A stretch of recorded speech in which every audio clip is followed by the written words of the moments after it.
International রিলেশনশিপে কেউ কারো বন্ধু নয়, কেউ কারো শত্রু নয়, সবাই চলে নিজের নিজের ধান্দায়।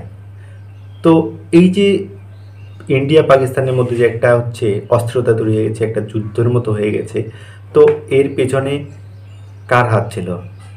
তো এই সমস্ত বিস্তারিত জানবো, চলো হচ্ছে জেনে নিই। তো এর আগে বলি, কেউ যদি আমার চ্যানেলে নতুন হও তো চ্যানেলটিকে অবশ্যই সাবস্ক্রাইব করে রাখো নিত্য নতুন ভিডিওর নোটিফিকেশন পাওয়ার জন্য, আর কমেন্ট করে জানাবে তোমাদের কেমন লেগেছে। তো এই যে পাকিস্তান আর ইন্ডিয়ার যে যুদ্ধ, তো এর মধ্যে ক্ষতি কিন্তু পাকিস্তানের হয়েছে, ভারতেরও হয়েছে। এটাই কিন্তু চাচ্ছিল, এটাই হচ্ছিল উদ্দেশ্য এই সংঘাতের মধ্যে। পেহেলগাম অ্যাটাকের জন্যও কিন্তু শুধু পাকিস্তান দায়ী নয়, এর পিছনে আছে বড় এক হাত। কে সেটা? এটা শুরু হয় হচ্ছে আমেরিকা থেকে। আমেরিকা যখন ট্যারিফ লাগায় বিভিন্ন দেশের উপরে, সবচেয়ে বেশি ট্যারিফ লাগায় হচ্ছে চায়নার উপরে, কারণ ট্রাম্পের হচ্ছে বড় শত্রু হচ্ছে চায়না গভর্নমেন্ট। তো এই ট্যারিফ যখন লাগায় তখন হচ্ছে বড় বড় ব্যবসায়িকরা, ইন্টারন্যাশনাল ব্যবসায়িকরা, তারা হচ্ছে একটা ক্ষতির মুখে পড়ে, তাদের ব্যবসা ডাউনে যেতে শুরু করে, কারণ হচ্ছে তাদের মাল আমেরিকার দিকে যেতে পারছিল না, এবং এর সুবিধাটা পায় হচ্ছে ভারত।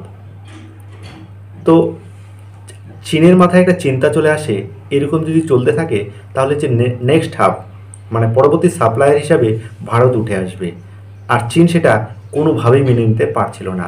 এটাই ছিল চীনের রাগ। তো এর জন্য কি করে, সে একটা গোপন অনুসন্ধি করে, পাকিস্তানকে উস্কাতে শুরু করে। পাকিস্তান কিন্তু সেটা বুঝতে পারেনি, পাকিস্তান হচ্ছে বিবেকে নয় আবেগের মাধ্যমে সে সেটাকে নেয়।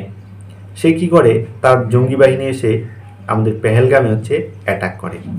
এই অ্যাটাকের মূল উদ্দেশ্য ছিল হচ্ছে ভারতের মধ্যে একটা অস্থিরতা তৈরি করা।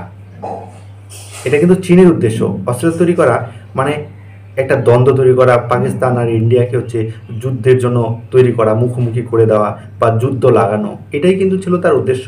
এর উদ্দেশ্য কেন উদ্দেশ্য? কারণ হচ্ছে যারা বড় বড় ব্যবসায়ী, বড় বড় বিজনেস প্রতিষ্ঠান, তারা হচ্ছে একটা শান্তিপূর্ণ জায়গা খোঁজে তাদের বিজনেসকে রান করার জন্য। তারা এমন জায়গায় কখনোই যাবে না যেখানে হচ্ছে যুদ্ধ হবে, অস্থিরতা থাকবে।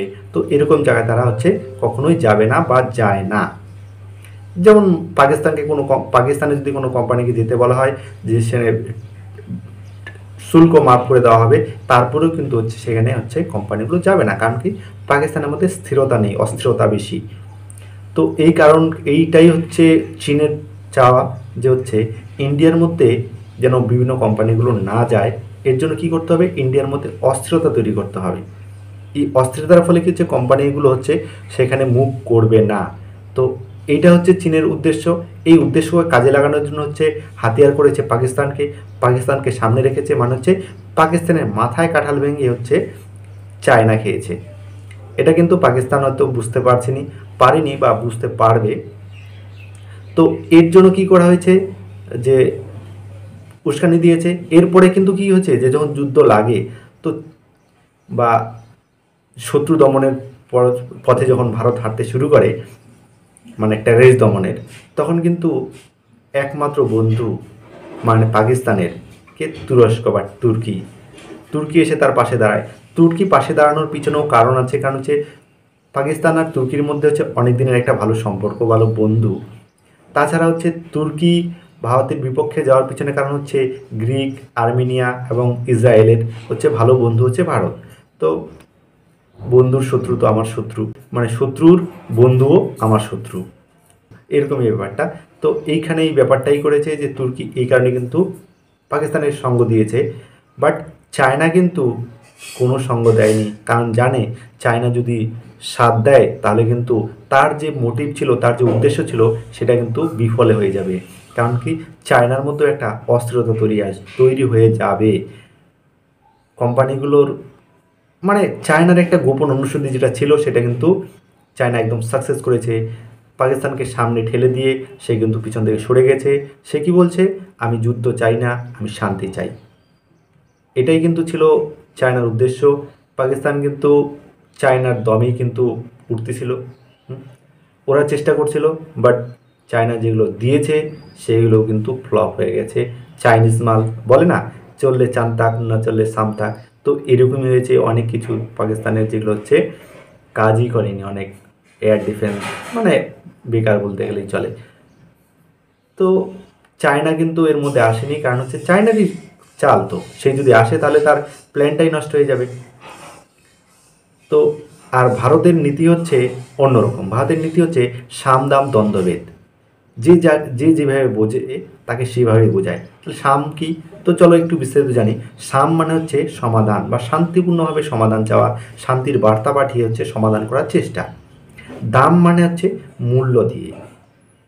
মূল্য দিয়ে, হয়তো ঘুষ দিয়ে বা টাকা পয়সা খাদ্য সামগ্রী, যে যেভাবে যার যেটা প্রয়োজন তাকে হয়তো সেইভাবে তাকে বোঝানোর একটা চেষ্টা। দ্বন্দ্ব, মানে হচ্ছে শাস্তি দিয়ে তাকে হচ্ছে বা কড়া বার্তা দিয়ে তাকে হচ্ছে দমন করার চেষ্টা, তাকে বশে আনার চেষ্টা। তা ভেদ মানে হচ্ছে যদি সেটাও না মানে, সাম দাম দ্বন্দ্ব যদি না মানে, তাহলে ভেদ মানে হচ্ছে তাদের ভিতরেই একটা অস্থিরতা তৈরি করে দেওয়া। সেই অস্থিরতার ফলে কিন্তু তারা হচ্ছে ভিতর থেকে দুর্বল হয়ে যাবে। তো এটাই হচ্ছে ভারতের নীতি। এটা হচ্ছে বিশেষ করে চাণক্য নীতি থেকে আসছে। তো এটা ভারতের রাজনীতি কিন্তু একটা ভালোভাবে চলে।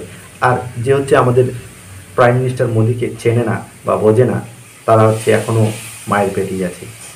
কারণ এই মোদির চাল যে কতটা ভয়ঙ্কর, কতটা ডেঞ্জার, অনেক মিডিয়াও কিন্তু সেটা ধরতে পারে না। তো এইভাবেই কিন্তু হচ্ছে একটা খেলা চলছে পেছনে। এর সঙ্গে কিন্তু যে আমেরিকাও কিন্তু নেই, আমেরিকাও কিন্তু একটা হচ্ছে, আমেরিকারও এক হাত আছে।